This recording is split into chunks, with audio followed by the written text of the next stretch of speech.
Bienvenue à vous, j'espère que vous allez bien. Aujourd'hui, une petite vidéo un peu spéciale. Elle sera spéciale à deux titres. D'abord parce que ce sera la dernière de cette série post-fin du monde. Et puis parce que pour cette dernière, je nous ai choisi un tout petit sujet colossal, le sens de la vie. Voilà. Alors c'est un peu exorbité comme sujet, mais vous allez voir qu'on va en faire quelque chose d'intéressant, enfin j'espère. Voilà, alors je vous dis que c'est probablement la dernière de cette série, parce que je le sens comme ça, qu'il me semble qu'on a fait un tour de la question, et que par conséquent il sera intéressant de passer à autre chose. Quand je dis passer à autre chose, je dois vous avouer que j'ai quelques doutes, donc si vous avez des suggestions, ça pourra toujours m'aider. J'ai quelques doutes parce que il y a eu un commentaire récent me disant que cet auditeur appréciait particulièrement les vidéos de cours. J'avais effectivement l'intention au deuxième semestre de filmer comme d'habitude mes cours d'anthropologie politique. Or, ces derniers n'existent plus. Pour ceux qui sont intéressés à savoir pourquoi est-ce que mes cours à la Sorbonne ont été supprimés au deuxième semestre, donc les cours traditionnellement d'anthropologie politique, il y a le petit post sur ma chaîne, vous aurez le détail voilà, de cette suppression largement liée au mouvement l'an dernier contre Parcoursup et la loi OR, et à, à ce qui a pu se passer pendant ce temps-là à Tolbiac, etc. Bien. Alors, on termine cette série sur le monde post-fin du monde. Un petit retour, je ne vais pas vous refaire le credo, vous avez 15 vidéos précédentes pour l'avoir.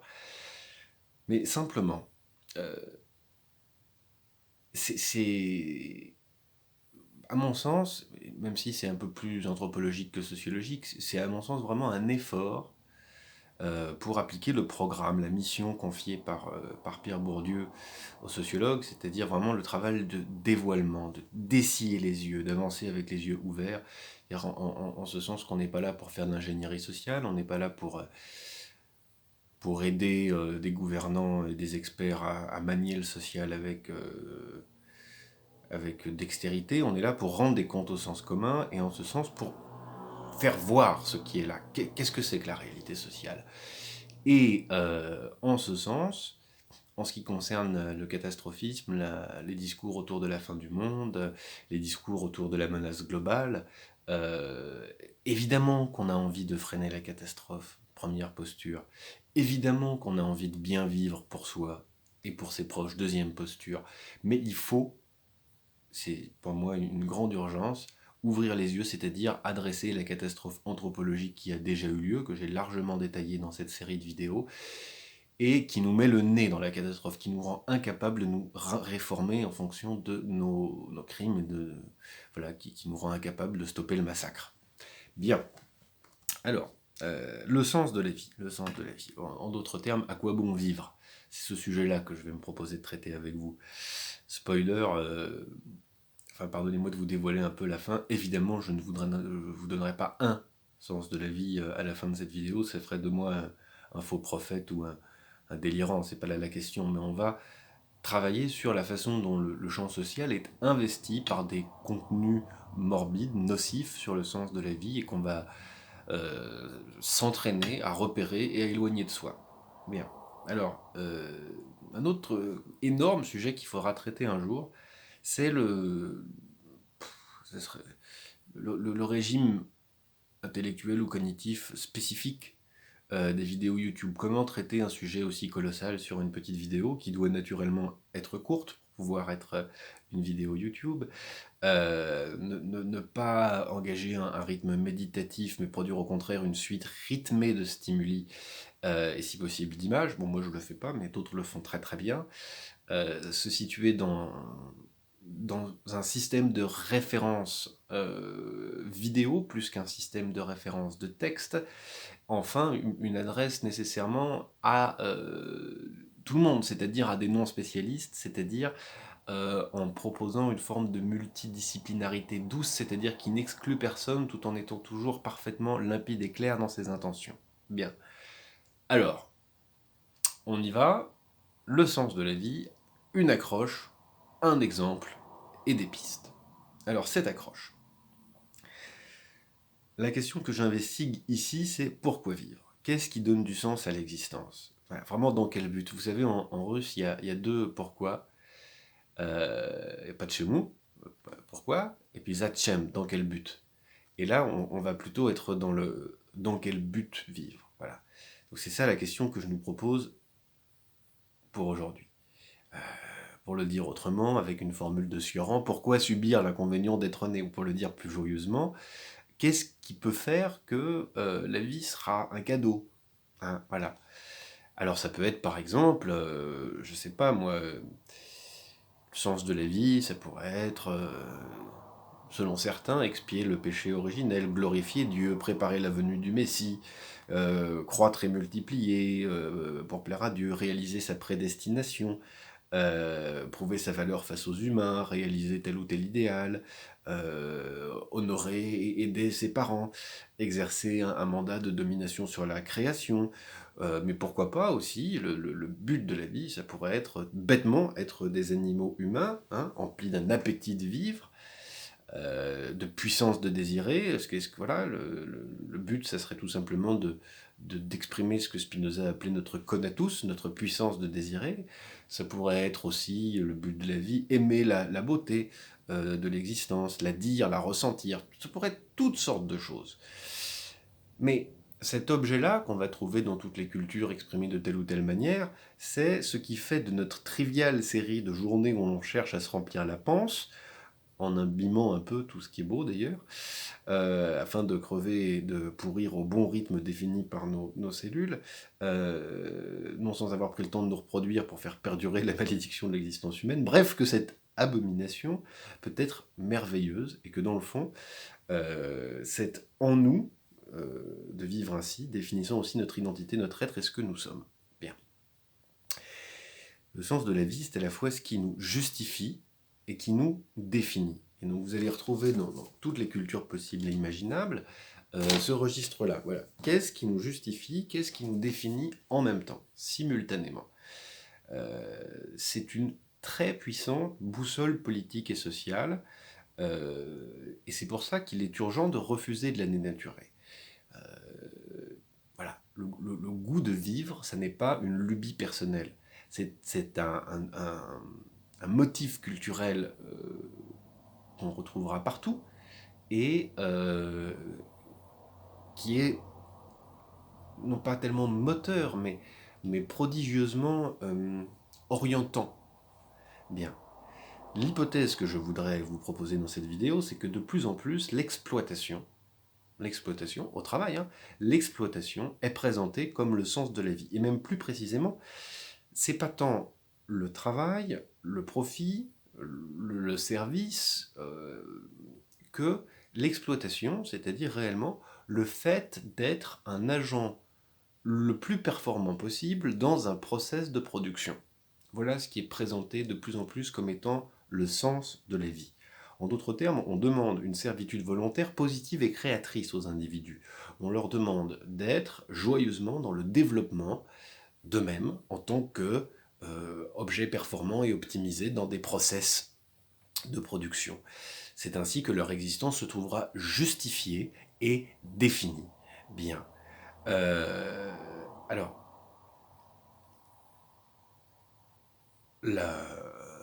en d'autres termes, on demande aux individus, en suivant tel ou tel conseil, de devenir d'optimaux agents économiques et techniques. Bien. Se justifiant ainsi et se définissant. Bien. Alors, c'est assez difficile de se limiter à un seul exemple. Les guides de coaching, les manuels de management de personnel, de soi, etc. En sont absolument truffés, il y en a des tonnes. J'en ai choisi un que j'ai trouvé il n'y a pas longtemps dans la presse quotidienne nationale, qui exprime très très bien le motif, et on va le décomposer ensemble. Alors c'est vraiment pour moi un exemple très révélateur d'une somme d'une multiplicité d'exemples, de propositions, d'exercices de vigilance sur soi, d'autorégulation, d'auto-amélioration continue, d'optimisation de soi, ce que je pourrais appeler du faux soin de soi, euh, qui se sont développés voilà, comme des excroissances extraordinaires du travail, qui viennent donner du sens à la vie des individus et justifier leur existence. Et en fait, la limiter à la sphère professionnelle. Bon, alors évidemment, en miroir, à la fin de vidéo, on cherchera à tenir compte de ces constats pour notre vie dans le monde post-fin du monde. Mais d'abord, prenons un exemple de définition du sens de la vie à partir d'une méthode d'optimisation de soi au travail. Cette méthode s'appelle Ikigai. Le nom est japonais et veut dire littéralement, c'est ça qui m'a frappé, qui m'a choqué, raison d'être. Raison d'être. Et je l'ai choisi, donc au-delà d'un article du Monde dans lequel je l'ai trouvé, je vous mettrai le lien dans les commentaires, parce qu'il est à première vue simple, séduisant. Sa charge nocive n'est pas visible à première vue. Bien sûr, il y manque le familier, le rituel, la culture, le savoir gestuel, l'identité professionnelle, la volonté politique. Il y manque encore, pour parler réellement du monde professionnel, le chômage, l'argent, les différences de statut, de rapports de propriété de production, les discriminations raciales, les discriminations de genre, la projection dans une carrière, etc. En fait, c'est une pure fiction idiote, comme à peu près toutes les autres qui engagent le même projet. Mais néanmoins, comme je vous dis, elle est extrêmement, à mon sens, illustratrice. D'un côté, c'est sa première vertu, elle est complète. Dans cet exercice de genre, elle est en quelque sorte bavarde. Voilà, c'est-à-dire que c'est vraiment une proposition pour que l'individu se centre sur son travail, sur l'optimisation de lui-même au travail, et en quelque sorte trouve sa raison d'être dans l'optimisation de lui-même au travail. Juste pour vous opposer à ça, un exemple très concret, j'ai un collègue et ami, il n'y a pas longtemps, qui m'a beaucoup surpris dans un milieu professionnel, un milieu d'affaires. C'est un ingénieur, et dans ce milieu d'affaires-là, quelqu'un lui a demandé ce qu'il faisait dans la vie, attendant une carte de visite sur laquelle serait marqué ses fonctions, son poste, etc. Et il a dit, bah voilà, moi je suis mari et père de 4 enfants, etc. Et j'habite dans telle maison, à tel endroit. Et vous voyez, il a complètement refusé d'être assigné à son identité professionnelle. Ce qui est intéressant, c'est que sa réponse était parfaitement incongrue. Personne ne l'attendait. Il a refusé son assignation et immédiatement s'est signalé comme étant original par cette réponse-là, comme un original. En d'autres termes, il a pris un très grand risque d'être mal apprécié.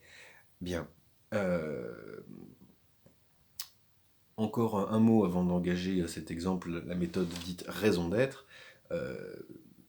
Vous pourriez, si ça vous intéresse, regarder voilà, entre le travail des coachs, des psychomotriciens, des cognitivistes, des tonnes de méthodologies comme ça, mais dans le fond, c'est une approche extrêmement banale. Je reçois moi-même régulièrement des mails du, de l'association des anciens étudiants de Sciences Po. Et là, j'en ai saisi un, le dernier me proposait de increase spectacularly your chances to attain your objectives. Et c'est comme ça tout le temps. C'est-à-dire que comme si ce qui était au cœur de ma vie, c'était la capacité d'optimisation de soi. Bien, alors, voilà. Je vous cite l'article, le modèle Ikigai, l'atelier Ikigai, littéralement raison d'être en japonais, a été conçu pour le monde par Véronique Bourgogne-Sayad et Émilie Chapuis de l'agence Stratégie Scénariste. Voilà, donc il s'agit d'une matrice qui permet de s'optimiser soi-même au travail, de traquer en soi les contradictions pour être un agent optimal. Alors voilà, il s'agit vraiment de chercher les mécanismes cognitifs qui abîment notre capacité d'être des agents économiques optimaux. Alors d'abord, il faut s'en tenir à sa propre impression. Pardon, c'est le contraire. S'en tenir à sa propre impression, c'est un piège. Donc il faut réussir à ne jamais s'en tenir à sa première impression. Alors ça, c'est assez extraordinaire. L'antidote, c'est recueillir sur un sujet donné le plus possible de premières impressions provenant de différentes personnes pour désactiver son propre ancrage. Écoutez ça, désactiver son propre ancrage. Comme si son expérience, son intuition, était ce dont il fallait se méfier. Et vous allez voir progressivement que ce manuel d'optimisation de soi va proposer de se désancrer de soi, de se désancrer de sa famille, de se désancrer de son pays, de se désancrer de sa profession, bref, de devenir un agent économique pur et parfaitement interchangeable, non pollué par des caractérisations personnelles ou locales. Donc, il ne faut surtout pas s'en tenir à sa première impression. Deuxième biais, deuxième problème, n'attribuer ses succès qu'à soi-même et ses échecs qu'aux autres. Ça paraît moralement indiscutable. Alors quel est l'antidote à ce problème-là? L'antidote, c'est rechercher systématiquement les facteurs externes de nos succès et les causes internes de nos échecs qui permettent d'identifier nos points d'amélioration. Donc là encore, vous voyez, il faut systématiquement, c'est bien écrit, systématiquement, chercher à l'extérieur ce qui, hors de soi, a été finalement la cause de son succès et jamais regarder en soi. Donc vraiment, déporter le regard de soi vers l'extérieur. Bien. Alors, troisième point, persévérer dans l'erreur. Vous savez, perseverare diabolicum. Hein, errare humanum est, perseverare diabolicum. Donc voilà, le biais de l'escalade dans l'engagement conduit à persévérer sur une voie qui ne convient manifestement pas par refus de l'idée d'avoir perdu du temps et fourni de l'effort pour rien. Donc voilà, on s'entête. L'antidote, c'est postuler que tout apprentissage n'est jamais du temps perdu, qu'il pourrait être réutilisé, etc. Bien. Alors là, ce qui vous est proposé tout simplement, c'est de cesser d'être persévérant. Plus précisément, en plus de regarder ailleurs les sources de votre réussite, en plus de ne jamais vous fier à votre intuition et à votre intérieur, il faut maintenant être souple. Le contraire de persévérant, qu'est-ce que c'est? C'est être en pivot, c'est être souple, c'est être résilient, c'est du discours de start-upper pur jus. Vous voyez, c'est bien caché. Hein. Donc il s'agit tout simplement de devenir instable. Voilà, soyez instable, soyez aussi fluide que les exigences du marché et du marché du travail. Vous n'êtes pas un point fixe dans l'univers, vous n'avez pas d'identité telle que vous soyez quelque chose comme un roc, non, vous devez être comme de l'eau. Voilà, ça pourrait nous renvoyer à Zygmunt Bauman et la société liquide et l'amour liquide. C'est vraiment une très très bonne illustration. Troisième risque dans la vie dont il faut se prémunir d'après le modèle Ikigai. Surévaluer ou sous-évaluer ses compétences. Antidote, admettre que les autres sont plus lucides que nous à notre sujet et s'appuyer sur leur retour. Tout ça c'est bien gentil, mais qu'est-ce que ça veut dire? Ça veut dire qu'en plus de s'être désapproprié de son intuition, désapproprié de sa stabilité, désapproprié de son jugement, etc., eh bien, qu'est-ce qu'il faut faire? Il faut se soumettre à l'évaluation externe. Vous voyez, là encore, c'est joliment dit, c'est moralement bien enrobé. Mais maintenant que je ne cherche plus mon intuition, je ne cherche plus le jugement que j'ai de moi-même, je ne cherche plus à être stable, à être ferme. Voilà que maintenant je me soumets à l'évaluation externe. Waouh, quel développement personnel extraordinaire, ça doit être sur ça que je suis, enfin, c'est pour ça que je suis né sur Terre. Bon. 5. Cinquième problème. Se conformer au choix de la majorité. Alors ça, c'est pas bien du tout. Hein. D'accord faut pas se conformer au choix de la majorité. L'antidote, ne pas se voir comme déviant si on ne se conforme pas à la norme, mais plutôt comme minoritaire actif qui participe à l'équilibre du groupe dans sa diversité. Je trouve ça extraordinaire. D'abord, c'est un mauvais jeu de mots sur la sociologie de Baker, qui effectivement a écrit Les déviants ou Outsiders en anglais, qui définit tout simplement qu'effectivement, tout groupe majoritaire produit par lui-même de la déviance, bon, c'est-à-dire quelqu'un qui ne respecte pas la norme, et qui lui-même peut former un groupe, qui en lui-même peut produire de la norme, etc. etc. Bon, pour ceux qui connaissent, c'est un jeu relativement faible avec ça, mais en fait, tout simplement, qu'est-ce qui est dit? Il est dit tout simplement, ne respectez pas la démocratie. Voilà, au nom de l'excellence dans les affaires, au nom de la pensée en pivot, de l'évaluation, de tout ce que vous voulez, de la Startup Nation, la majorité n'a pas d'importance. C'est fort, ça. Bien. Alors, biais numéro 6. Se laisser influencer par la façon dont les choses sont présentées. L'antidote, reconnaître en quoi la présentation nous a séduit et éprouver le plaisir puis vérifier que le contenu correspond bien à notre besoin. 7. S'opposer d'office à toute suggestion. Ça, c'est encore un biais. Il ne faut surtout pas s'opposer d'office à toute suggestion. Alors, ils ne sont pas méchants, ces deux-là. Se laisser influencer par la façon dont les choses sont présentées. Donc il faut se méfier de la façon dont les choses sont présentées. Et il faut se méfier de notre réflexe à s'opposer par ailleurs à toute suggestion. C'est pas méchant, mais néanmoins. Alors qu'on vient de renoncer à être la source de notre propre évaluation. On vient de se soumettre à l'évaluation des autres. On a renoncé à notre intuition. On a décidé que, attendez, je retrouve, il fallait attribuer ses propres succès aux autres. On a décidé qu'on serait plus une position ferme dans le réel, mais quelque chose de fluide, etc., etc. Voilà que maintenant nous devons surveiller notre sensibilité. Hein. Nous devons contrôler notre sensibilité, c'est-à-dire en réalité contrôler en nous le facteur humain.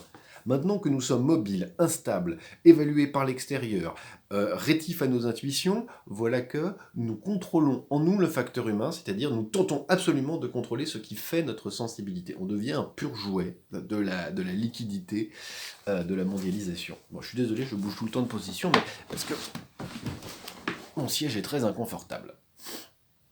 Alors, surévaluer l'opinion des figures d'autorité, il ne faut pas faire ça, ne voir que ce que l'on croit. Alors ça, c'est joli. Ne voir que ce que l'on croit. Il ne faut surtout pas faire ça, nous dit-on. C'est comme saint Thomas à l'envers, qui lui ne croit que ce qu'il voit. On nous dit, voilà, surtout ne voyez pas que ce que vous croyez. C'est-à-dire l'antidote, s'amuser à faire comme si on considérait comme vrai et digne d'intérêt des informations qui nous semblent inadaptées, puis imaginer ce que serait la réalité vue sous cet angle absurde. Alors, après avoir engagé notre sensibilité, voilà qu'on nous demande d'engager nos croyances dans la vie professionnelle. Vous voyez, c'est vraiment une espèce de contrôle tout azimut. Alors là, on entre dans vraiment ce qui me semble le plus intéressant au milieu. Accorder plus de valeur à ce qui nous est familier. L'antidote, examiner quelles sont les options récurrentes au sein de notre entourage, si elles ressemblent au choix que l'on ferait, s'interroger sur celui que l'on adopterait si on évoluait dans un milieu proposant d'autres options. Vous voyez, au travail, il faut expulser le familier, expulser l'échelle de la fréquentation, expulser la culture qu'on fait à l'échelle de la famille et du groupe d'amis et du groupe professionnel immédiat. Voilà, l'expulsion du familier. Vous voyez, comme ce credo présenté comme anodin est en réalité une matrice de destruction prodigieuse de ce qu'il y a d'humain en nous. Et pourtant, ça s'appelle raison d'être. Mais la raison d'être de quoi ? D'une espèce d'objet qui n'existe même pas. Quand vous voulez bricoler, vous prenez une vis, la vis c'est une vis, elle ne va pas devenir un clou ou un rivet d'un coup, non c'est une vis. Là on nous demande d'être des agents économiques et techniques complètement instables, évalués par l'extérieur, qui ne vont pas chercher leur cause de succès à l'intérieur, qui abandonnent leur sensibilité, leur croyance à la construction professionnelle, qui n'ont plus d'identité stable mais qui doivent avoir une identité instable, et donc ça veut dire que si on est rivet, on doit pouvoir devenir clou si le marché l'exige. Bon. Alors préférer le statu quo à la nouveauté et vice-versa. Alors ça veut dire que votre entreprise ne doit viser ni la pérennité ni l'évolution, en fait elle doit se soumettre à l'évolution du marché. Point. Donc elle doit se mettre en pivot, rester stable si ça doit l'être, et accélérer si ça doit l'être. Si on a... enfin bref, on ne va pas accentuer là-dessus. Alors, il y a je ne vais pas vous en parler pendant des plombs, il en reste quand même un certain nombre.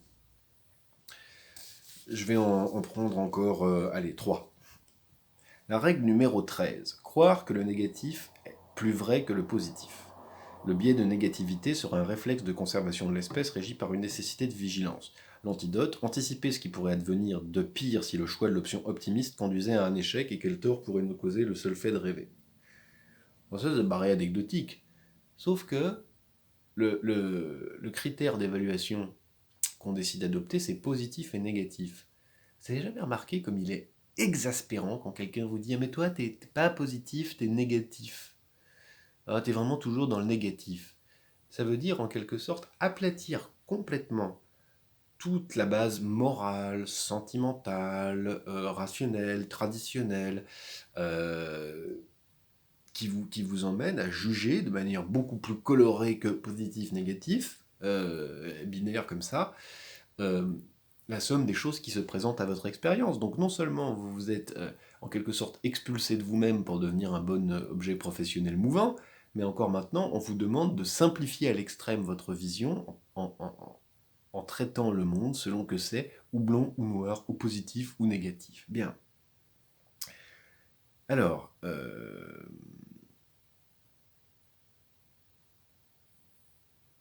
il y a d'autres articles qui proposent vraiment de rompre avec l'ensemble de ces attaches culturelles. Je ne vais pas insister là-dessus. Alors, l'article numéro 15 m'intéresse. Il ne faut surtout pas, pour être dans un bon positionnement Ikigai, se restreindre au risque zéro. Voilà. Le biais de risque zéro est une manière de rejeter des options que l'on sait avantageuses sous prétexte qu'elles présentent une part du risque même minime. Antidote, face à un choix qu'on imagine risqué, construire le plus possible de plans de secours et de garde-fous ou se rappeler la sagesse populaire, que la sagesse populaire, c'est qu'on ne fait pas d'omelette sans casser les œufs. Ouais, c'est tout à fait vrai. Et c'est grâce à ça aujourd'hui que on est en train de massacrer les ours blancs, c'est grâce à ça que on est en train de projeter, d'entasser à Bure des tonnes de déchets radioactifs dont on ne sait rien faire et dont on ne sait même pas comment ils vont évoluer dans les milliards d'années où ils seront encore actifs. Donc c'est parfait, c'est parfait. Effectivement, fais pas d'omelette sans casser les œufs. Et on ferait beaucoup moins de conneries sans ce genre de principe débile. Bien. Quand je parle de conneries, je parle probablement de crimes contre l'avenir de l'humanité. Bien. Alors,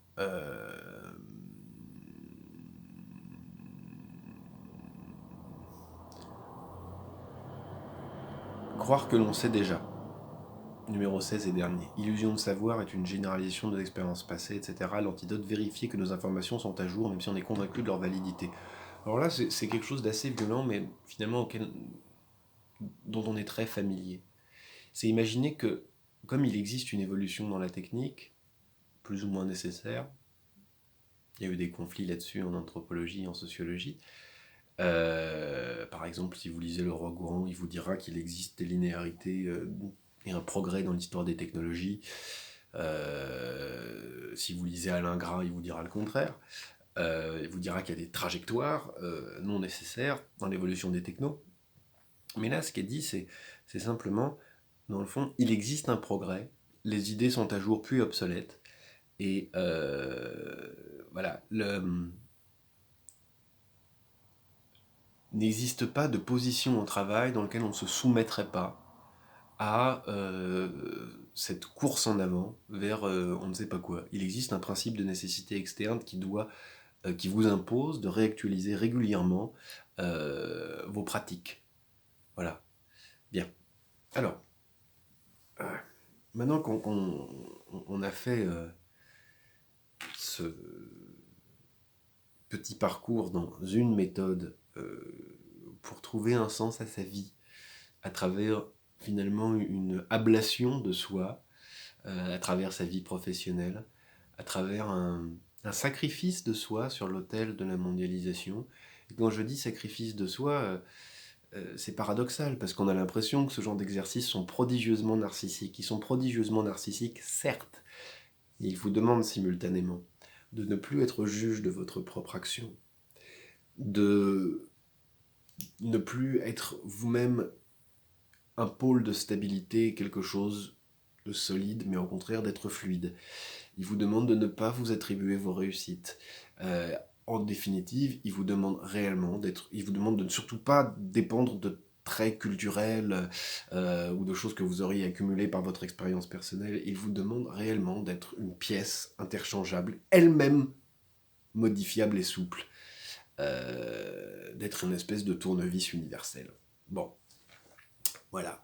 Une fois qu'on a vu ça, on se dit que dans le monde post-fin du monde, qui est simplement le monde actuel vu en ouvrant les yeux, en enlevant les filtres, les voiles qu'on peut avoir sur les paupières, voilà, comment est-ce qu'on pourrait, à partir de cette finalement attaque extrêmement violente, euh, trouver un chemin pour qu'est-ce que ça pourrait être le sens de la vie dans un monde post-fin du monde. Bon, bah, avant d'abandonner cette chronique, voilà les quelques pistes que je peux vous proposer, et elles vont être extrêmement simples. Dans un monde post-fin du monde, il me semble urgent de faire de sa puissance de désirer personnelle et du soin de l'autre les points directeurs. La puissance de désirer d'un côté, le soin de l'autre comme limite à cette puissance de désirer.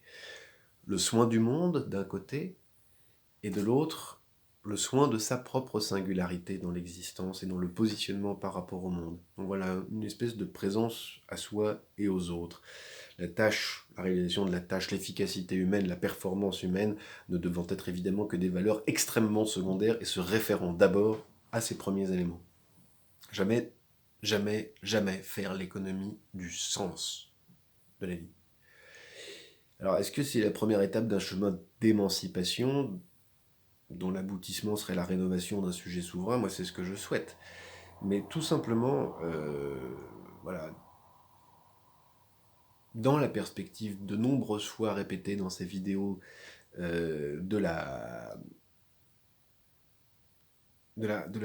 rénovation d'une forme de civilité, à mon sens, il serait intéressant de chercher à toujours être à la fois simultanément sujet de deux communautés politiques. Là où je fais culture et là où se parlent les mondes communs. Là où, avec ma famille, mes amis, les gens que je fréquente, on invente un monde commun, on fait œuvre, on l'interprète, et là où le monde commun surgit en quelque sorte d'un système d'œuvre, d'un système de discussion dans la pluralité entre des mondes communs inventés à l'échelle locale. Voilà. Voilà pour moi ce que pourrait être le sens de la vie, c'est-à-dire être simultanément en train de faire monde et de faire monde. En train de faire monde commun avec les siens et faire discuter les mondes communs avec les siens aussi, c'est-à-dire la somme des autres humains, tout en prenant soin de sa singularité et en prenant soin des autres. Prenons soin de sa singularité pour que la discussion entre les mondes communs ne s'arrête pas. Bon, bah avec tous ces éléments, je pense qu'on est à la fois armé pour résister à la débandade généralisée du sens d'un côté, et par ailleurs, pour être créatif. Puis il y a évidemment mille autres parleurs publics et penseurs publics et penseuses publiques et parleuses publiques pour égayer nos pensées et nourrir nos avenirs. Sur ce, salut tes joies. Un dernier mot par rapport à ce que je disais en début de vidéo sur les cours. Dans le post, vous verrez que je propose à ceux qui veulent, si vous voulez des cours au second semestre, en tout cas en anthropologie politique, d'aller les faire là où vous avez envie. Si c'est à Tolbiac, ça serait un joli pied de nez à ceux qui m'en ont congédié, temporairement, probablement, enfin, on verra. Si c'est ailleurs, eh ben on fera ailleurs. Voilà, et salut tes joies, et puis à la prochaine, je sais pas bien quand, mais j'espère à bientôt.